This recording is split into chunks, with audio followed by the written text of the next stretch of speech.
Cliff the Rocket Man here. I'm thinking video 22. Anyway, earlier today I did a video on, let's see, God, I can't even remember. I guess it's over 60 moment here.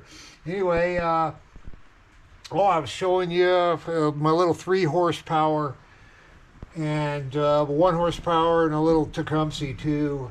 But anyway, I mentioned pulsa-jet carburetors, and this is something Briggs and Stratton used in the 60s up into the 90s. I don't know if they still use it today, but anyway, I thought I'd show you the problems with these pulsa-jets. This is my little 4 horsepower with a pulsa-jet on it. You can tell because it's got the little cover right here. I'll explain how that works here in just a second. This is a 1966 one I just bought.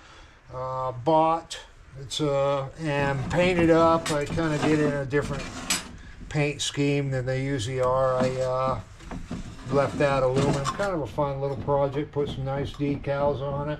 Anyway, here's the carburetor for it.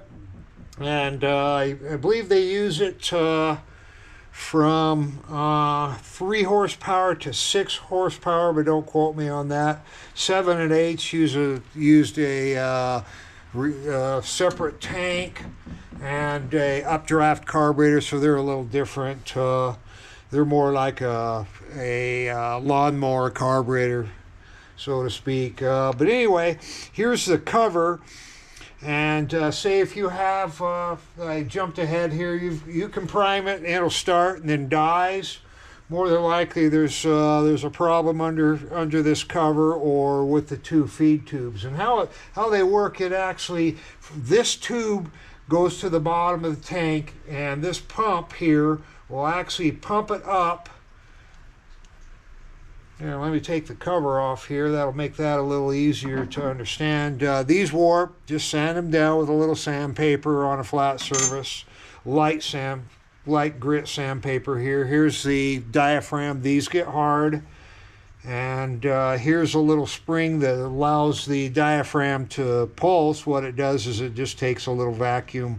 When the engine produces a little bit of vacuum, it'll actually pull the diaphragm, and the spring will pop it back. But anyway, what it does is it pumps it up through this hole right there from the tube, and then it pushes it over to this tube, and then it goes across the carburetor to this hole in the bottom of the carburetor, and it pumps it into a little well.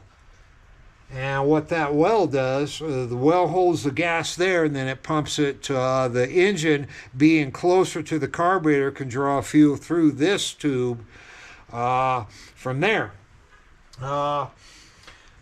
Let's see. Okay, I talked about the diaphragm. Make sure these 2 tubes are clear. Like say, just follow your hole.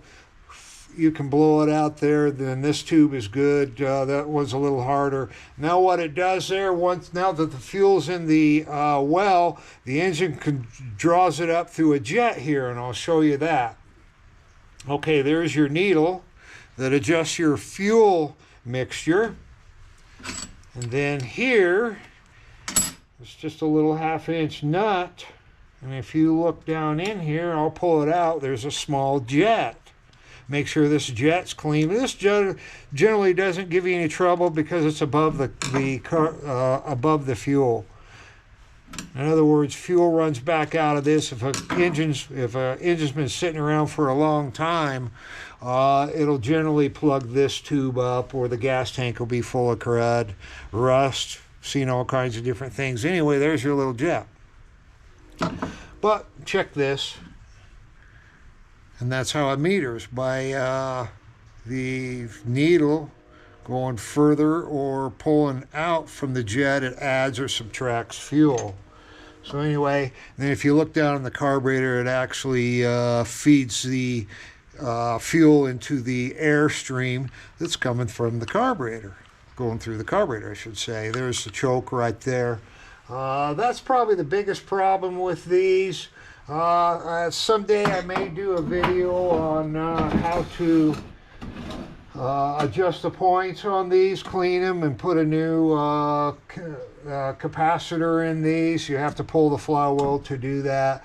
They give you very little problem. The newer ones say, I don't know, late 70s they went to an electronic ignition, so there's no points anymore. But anyway, that might be a fun video there if you're restoring an old I don't know how old, I'm sure from at least up into the 70s, how to clean and adjust or purchase points for and condenser for those. Anyway, that's all I've got. There's a pulsa-jet for you.